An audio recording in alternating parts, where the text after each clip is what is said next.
Hello, my name is Alejandro Gutierrez, and this is my presentation for Business 214. And the title of my presentation is How Disabled Workers Can Be an Asset. So let's go ahead and dive in. At the end of this presentation, the following questions will be answered.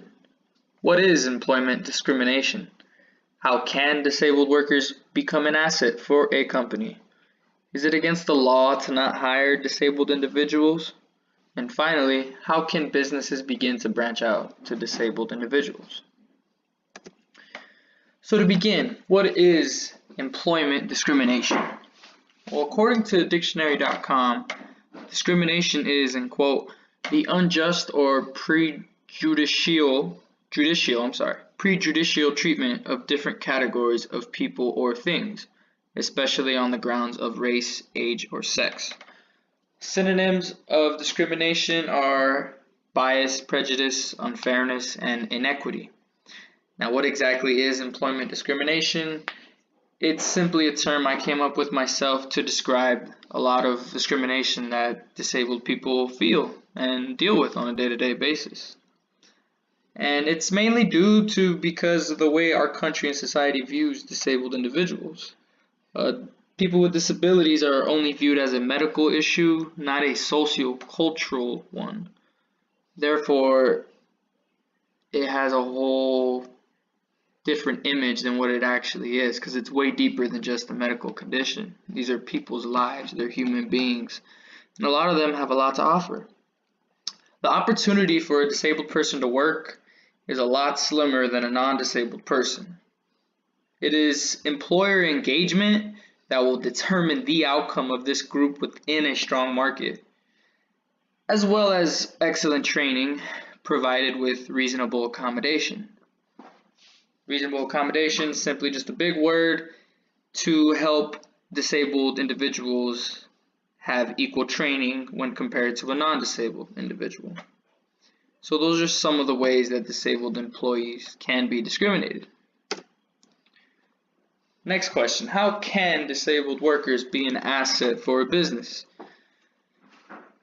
This group in particular can increase the following categories in a positive direction. Disabled employees can increase revenues, affect positively job morale, and definitely change corporate culture for the better. Now the first one, revenues. According to the United States Department of Labor Job Accommodation Network, they reported that reasonable accommodation for disabled workers costs less than or equal to around $500. And for every dollar invested, it is estimated that a company will earn an average return of $28. Now, how's that statistic come to be? Like, why is that possible? Well, as I previously stated earlier in my presentation, that disabled people are offered slimmer opportunities than non-disabled persons. Therefore, if they are offered the opportunity to work in a business, they will definitely be more loyal and will tend to spend most of their career there, given that they found a business and a corporation that's willing to work within their salary that is desired, as well as their hours, and as well as reasonable accommodations such as ramps, elevators, etc., etc. The next one is job morale. Now, how can they increase job morale? Simply put, imagine having a disabled individual around your place of work. Now, it can definitely inspire a lot of the co-workers when they see a simple human being dealing with simple day-to-day tasks, such as trying to use the restroom, just trying to eat, trying to get to work, trying to leave work.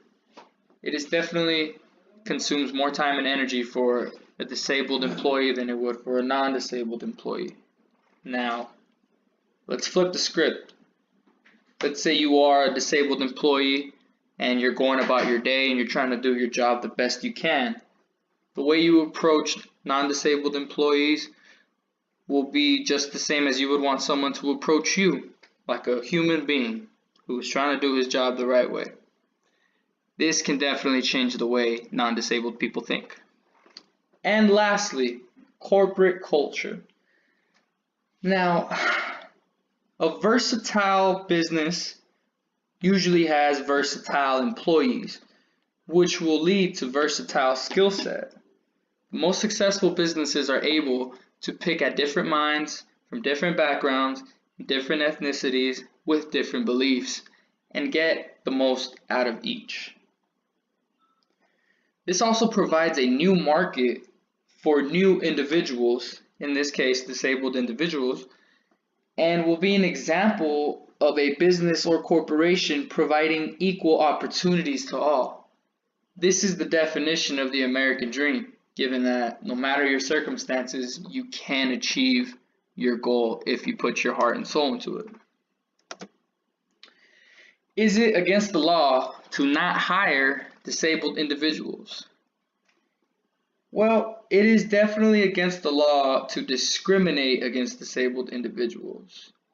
If you do not hire a disabled individual, you most definitely must give them an equal chance just as a non-disabled person. So according to the American Disability Act of 1990, the following are monitored by the U.S. Department of Justice for discrimination against non-disabled. Private employers, state and local governments, employment agencies, and labor organizations cannot discriminate against the disabled person.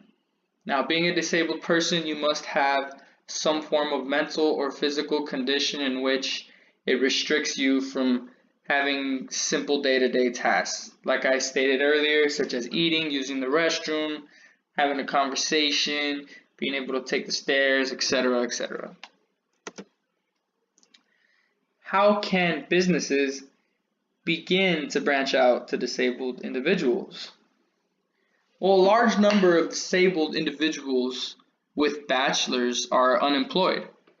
According to the United States Bureau of Labor Statistics, non-disabled individuals with the bachelors are employed around 75%. Now you compare that to disabled individuals with the bachelors, approximately 25% are employed. That's nearly a 50% gap when the disabled individuals paid the same amount of money and did the same amount of schoolwork as the non-disabled individuals, yet they're still far out of reach as far as employment. Now, how can these businesses begin to bring in disabled employees?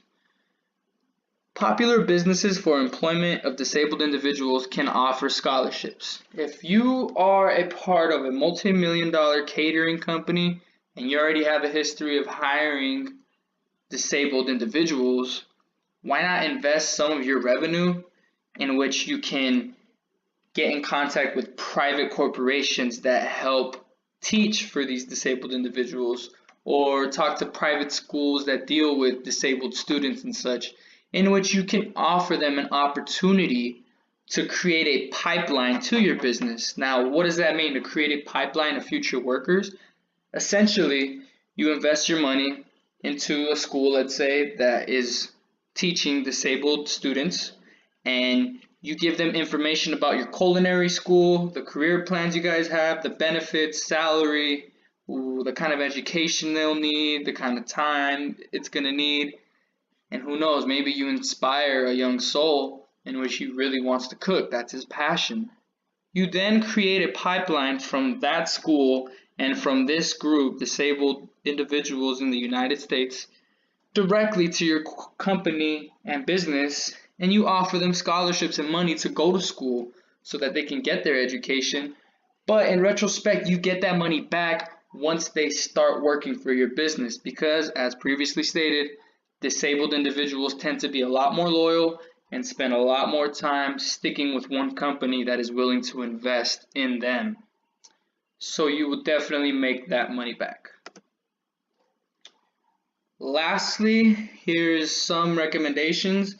This is from an article by Christopher King, and the quote goes, "The key to bringing together economic and workforce development that includes opportunities for workers with barriers to the labor market, such as workers with disabilities, is strong industry, or employer engagement, which requires progressive employers willing to engage before workforce needs become critical.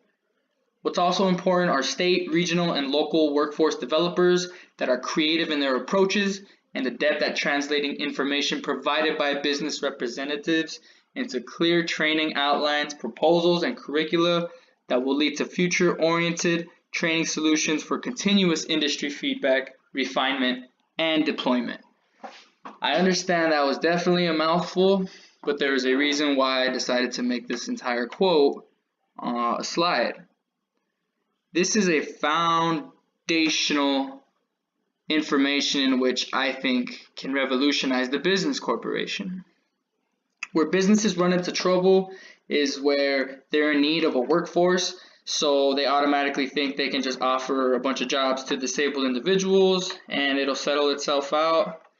That's not the case, however, because what this is going to do is cause some fluctuation, some decline in the non-disabled employees' wages, and overall it's going to affect the market, and it's just going to all go downhill from that. It's going to affect some sort of realm of the labor market in some form of sense, whether it's revenue, jobs, unemployment, benefits, retirement plans, etc., etc., etc.